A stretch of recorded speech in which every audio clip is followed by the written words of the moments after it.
ma wang'iyo godo ni koro ka ji ng'iyo mbele ka ji wuoyo after 2030 gin gik mosechakore moseneno mise moseneno kwano weche mag gedo gene gik machalo kamago bende kako ganda mar piny Kenya king'iyo kaka pinje mosedongore obet wan kod indicators mage manyiso ni nao kwachako dhi mbele to koro ji biro refa ni magi ma osetimore koro dwani mayo mondo be developed kadhi mbele.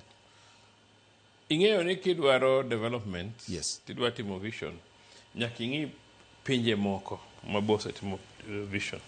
Gima thago maduong' kabisa makata mana Mzee Power Oburu no wacho. Ni number 1, nyaka wadu away with corruption.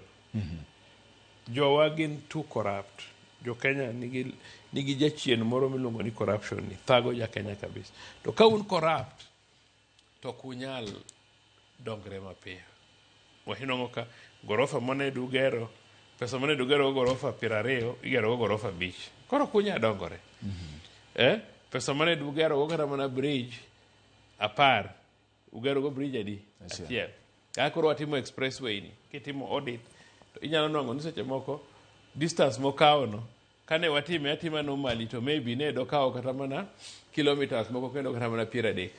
Iwinjo. So corruption kethoga development mag third world countries.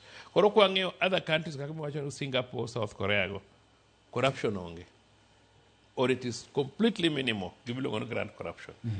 Nitie pinje moko mag jo Arabu gi kon wangi kichamo pesa sirkal ina ng'ami nego. Ok in ng'ami weyo kata ni bedo mangima. Just get killed. To kata ni negi ni dei, igo igi bunde. Odiechieng'. Iwinja. Gin very, very strict. So mar ariyo en gibiluongo ni discipline. Nyaka wabed joma nigi luor mar chike. Itimo the right thing. For example, Nairobi ka ng'ato modho pi. 1 million adi 2 point something. Yes. Ng'ato modho pi to owito bottle e ndara. In gi bottles adi odiechieng' achiel. Over 2 million. The president, governor ma Nairobi nyaka manyi yo mochoko gang'o bottles go to kawo pesa. To kani ikawe miwite dustbin, to it is easy. Okaw pesa. Omiyo discipline mondo ugrow is very important.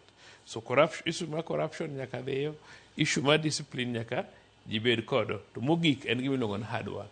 But isani nyadhi dala, itiji matin mitimo kaeni. Tino ka jomoko chiwo gokinyi to gibiro dala one gin gidwaro pesa. To kinyise ni bwana, nitie kata kamoro moyugno ka betna to konya iye. Wacho ni koro bati ochaya. So we need discipline. Wadwaro tich matek. To wadwaro bedo maonge corruption. Korea kwa nyalo develop. Aduogi nitiere penjo